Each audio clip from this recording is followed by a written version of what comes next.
राबड़ी आवाज खाली हो गई है। रोहिणी के बाद 3 बेटियां दिल्ली रवाना हुई। रोहिणी बोली, मुझे गंदा कहा, मारने के लिए चप्पल उठाई। कहती है टिकट और पैसे लेकर गंदी किडनी दी है उसने। सीएम से मुलाकात के बाद कुशवाहा और विजय सिन्हा दिल्ली रवाना हुए। संभावना है कि चिराग और मांझी भी जा सकते हैं। तेज प्रताप ने कहा कि एक इशारा मिलने पर जयचंदो को जमीन में गाड़ देंगे। उन्होंने तेजस्वी की बुद्धि पर सवाल उठाते हुए कहा कि बहन रोहिणी की चप्पल उठाने वाली बात ने मन में आग लगा दी है। केंद्रीय मंत्री चिराग पासवान ने अपनी मां के साथ पटना साहिब गुरुद्वारे में मत्था टेका और लंगर ग्रहण किया। उन्होंने कहा कि वे गुरु महाराज को धन्यवाद करने आए हैं। हॉस्टल में 7 साल के बच्चे की हत्या के बाद हाजीपुर में आक्रोशित भीड़ ने पुलिस टीम पर पत्थरबाजी की। घटना के बाद 4 लोगों को हिरासत में ले लिया गया है। पटना में लगे एक पोस्टर के बाद यह चर्चा तेज हो गई है कि क्या प्रशांत किशोर राजनीति से संन्यास लेंगे। उन्होंने पहले कहा था कि जेडीयू को 25 से ज्यादा सीटें आने पर वे संन्यास ले लेंगे। पटना में जूस पीने के बाद एक नाबालिग दुकानदार को चाकू मार दिया गया। घटना के बाद लोगों ने सड़क जाम कर दी। बताया जा रहा है कि स्कूल की क्लास में सीट को लेकर विवाद हुआ था। भागलपुर में बीएमपी जवान समेत एक परिवार के 6 सदस्य घायल हो गए। उनकी स्कॉर्पियो सड़क किनारे लगी लोहे की बैरिकेडिंग से टकरा गई। 2 लोगों की हालत गंभीर है। आज विधायक दल की बैठक और आखिरी कैबिनेट मीटिंग होने वाली है। इसमें शपथ की तारीख और मंत्रियों के नाम को लेकर चर्चा हो सकती है। एआईएमआईएम समर्थकों ने सांसद पप्पू यादव से इस्तीफे की मांग की है। इसका वीडियो सोशल मीडिया पर वायरल हो रहा है। तेजस्वी पर कहा, भाई को घर से निकाला, अब सीमांचल की जनता तेजस्वी को बिहार से बाहर कर रही है। भागलपुर में एक जेठ ने छोटे भाई की पत्नी को खेत में लाठी डंडे से बेरहमी से पीटा। घटना 4 कट्ठा जमीन को लेकर चल रहे विवाद से जुड़ी बताई गई है और इसका वीडियो सामने आया है। आनंद मोहन ने लालू परिवार में चल रही फूट पर कहा कि लालू को आगे आकर सख्त कदम उठाना चाहिए अगर उन्हें परिवार और पार्टी को बचाना है। काराकाट चुनाव हारने के बाद ज्योति सिंह ने एक पोस्ट किया है। उन्होंने संकेत दिया है कि वे मजबूत वापसी करेंगी और लिखा है कि वे फिर उसी अंदाज में लौटेंगी। बांका में जश्न के दौरान कई लोगों के मोबाइल चोरी हो गए। भीड़ का फायदा उठाकर चोरों ने इस वारदात को अंजाम दिया। बिहार में इस बार ठंड ने तय समय से पहले ही दस्तक दे दी है। आमतौर पर नवंबर के शुरुआती और मध्य दिनों में सिर्फ हल्की ठंड देखने को मिलती है, लेकिन इस बार स्थिति बिल्कुल उलट है। राज्य में कड़ाके की ठंड ने लोगों को कपा दिया है। शनिवार की रात न्यूनतम तापमान तेजी से गिरकर 9 से 10 डिग्री सेल्सियस तक पहुंच गया। मौसम विभाग ने साफ कर दिया है कि यह ठंड अभी थमने वाली नहीं है, बल्कि आने वाले दिनों में और तेज हो सकती है।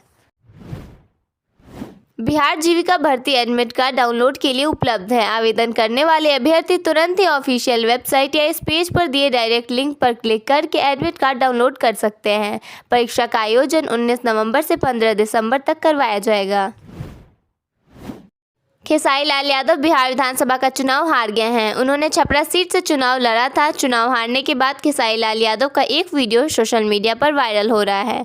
खेसारी लाल यादव एक यूट्यूबर से बातचीत करने के दौरान कह रहे हैं कि अब मैं कुछ कमा नहीं पाऊंगा। अब 5 साल मेरे पास कोई कमाई नहीं होने वाली है। मैं तेजस्वी के लिए करियर को दांव पर लगा दिया था। ओवैसी ने कहा कि बिहार का यह जनादेश स्पष्ट है और इसे सम्मान के साथ स्वीकार किया जाना चाहिए। ओवैसी ने कहा, यह दुर्भाग्यपूर्ण है कि अखिलेश यादव यह कहना शुरू कर चुके हैं कि बिहार एसआईआर की वजह से यह परिणाम आया है। यह गलत है। हम भी नहीं चाहते थे कि एनडीए जीते। हमने पूरी मेहनत की, आप तैयार नहीं थे, फिर भी हमने सहयोग किया। यह बिहार की जनता का जनादेश है और इसे सम्मानपूर्वक स्वीकार करना चाहिए। बिहार में अब नई सरकार बनाने की कवायद तेज हो गई है। जेडीयू ने कल विधायक दल की बैठक बुलाई थी। आज बीजेपी विधायक दल की बैठक हो सकती है।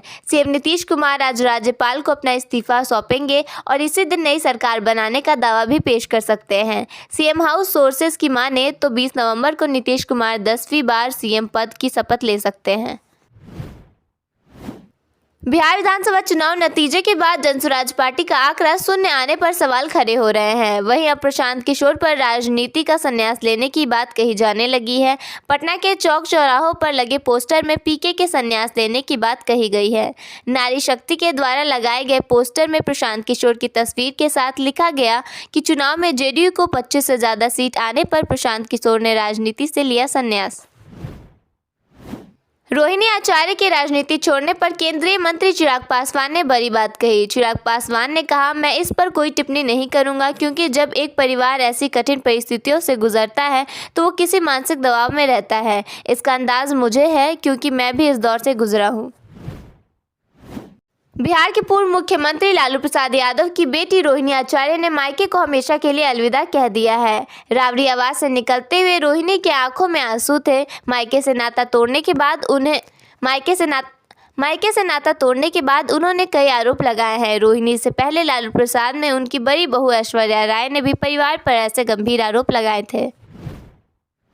बिहार में नई सरकार के गठन की तैयारियां शुरू हो गई हैं। 18वीं विधानसभा से जुड़ी अधिसूचना आज जारी होगी। पटना के गांधी मैदान में 19 या 20 नवंबर को शपथ ग्रहण का कार्यक्रम हो सकता है। बड़ी संख्या में मंत्रियों और केंद्र सरकार के शीर्ष नेताओं की मौजूदगी को देखते हुए यहां की सुरक्षा व्यवस्था भी बढ़ाई जा रही है।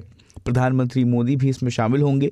आज सीएम नीतीश कुमार अपने कैबिनेट की बैठक करेंगे, जिसके बाद वो राज्यपाल आरिफ मोहम्मद खान से मिलकर अपना इस्तीफा सौंपेंगे। बिहार विधानसभा चुनाव में हार के बाद आरजेडी नेता तेजस्वी यादव ने कल अपने आवास पर पार्टी समीक्षा बैठक बुलाई है। इस दौरान हार के कारणों पर विस्तार से चर्चा की जाएगी।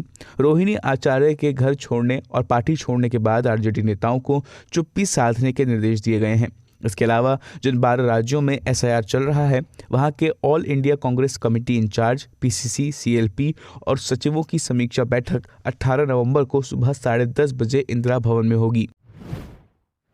राष्ट्रीय लोक मोर्चा के प्रमुख उपेंद्र कुशवाहा ने कहा कि बिहार में नई सरकार के गठन को लेकर 2-4 दिनों में स्थिति स्पष्ट हो जाएगी।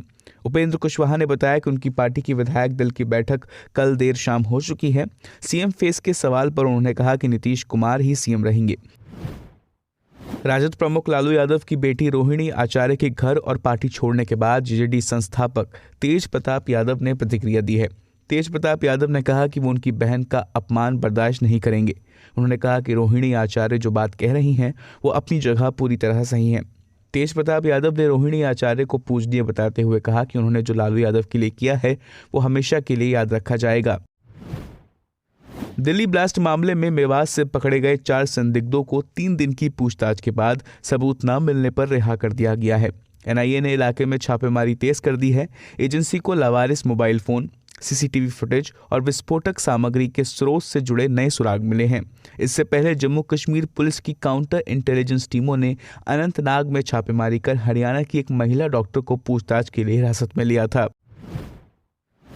पश्चिम बंगाल के राज्यपाल सीवी आनंद बोस ने टीएमसी सांसद कल्याण बनर्जी के उन आरोपों को पूरी तरह खारिज कर दिया जिनमें उन्होंने राजभवन में हथियार बांटे जाने का आरोप लगाया था। राज्यपाल बोस ने बनर्जी के दावों को पूरी तरह आधारहीन और मनगढ़ंत बताया। राज्यपाल ने चेतावनी देते हुए कहा कि अगर कल्याण बनर्जी अपने बयान पर माफी नहीं मांगते हैं तो वो उनके खिलाफ कानूनी कार्रवाई कर सकते हैं। दिल्ली की मुख्यमंत्री रेखा गुप्ता ने घोषणा की है कि राजधानी के 3 मेट्रो स्टेशनों के नाम बदले जाएंगे। इनमें पीतमपुरा, प्रशांत विहार, हैदरपुर बादली मोड़ मेट्रो स्टेशन शामिल हैं। सीएम रेखा गुप्ता ने यह घोषणा लेजंगाला युद्ध के वीर शहीदों के सम्मान में निकाली गई राजकलश यात्रा के दौरान की। ये यात्रा लद्दाख से शुरू होकर हजारों किलोमीटर की दूरी तय कर दिल्ली पहुंची है। तमिलनाडु में एसआईआर के खिलाफ टीवीके आज राज्य भर में प्रदर्शन करने जा रही है। पार्टी के संस्थापक विजय खुद मैदान में नहीं उतरेंगे, लेकिन टीवीके कार्यकर्ता विरोध करेंगे। इस बीच डीएमके नेता टीकेएस इलंगोवन ने टीवीके पर निशाना साधते हुए कहा कि जब सर्वदलीय बैठक बुलाई गई थी तो पार्टी नहीं आई। उन्होंने कहा कि टीवीके को राजनीतिक समझ नहीं है, वो सिर्फ एक अभिनेता के फैन हैं। जो उनका नेता कहेगा पार्टी वही करेगी। मैक्सिको की पुलिस के मुताबिक मैक्सिको सिटी में सरकार विरोधी प्रदर्शनों के दौरान हुई झड़पों में कम से कम 120 लोग घायल हुए हैं।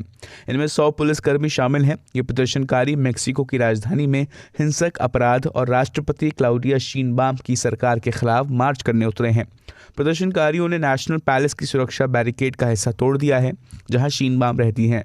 परिसर की सुरक्षा कर रही पुलिस ने भीड़ पर आंसू गैस का इस्तेमाल किया। भारत को साउथ अफ्रीका के खिलाफ कोलकाता टेस्ट में 30 रन से हार झेलनी पड़ी है। टीम 15 साल बाद अपने घर में साउथ अफ्रीका के खिलाफ कोई मैच हारी है। पिछली हार 2010 में ग्रीम स्मिथ की कप्तानी में नागपुर में मिली थी। ईडन गार्डन स्टेडियम में आज 124 रन का टारगेट चेस कर रही भारतीय टीम 9 विकेट पर 93 रन ही बना सकी। वॉशिंगटन सुंदर ने सबसे ज्यादा 31 रन बनाए। साइमन हार्बर ने मैच में कुल 8 विकेट झटके। मैच में इकलौती 50 अफ्रीकी कप्तान टेम्बा बाबूमा ने लगाई। उत्तर प्रदेश के दादरी में अखलाक अहमद की हत्या के मामले में उत्तर प्रदेश सरकार ने आरोपियों के खिलाफ दर्ज मामला वापस लेने की अर्जी दी है। दादरी के बिसाहाड़ा गांव में करीब 10 साल पहले गोमांस की अफवाह के कारण अखलाक अहमद की हत्या कर दी गई थी। गौतम बुद्ध नगर के एडीजीसी ने इस बात की पुष्टि की है। उन्होंने बताया कि इस संबंध में उन्हें अक्टूबर में पत्र मिला था और इसके लिए उन्होंने केस वापसी के लिए आवेदन भी दाखिल कर दिया है।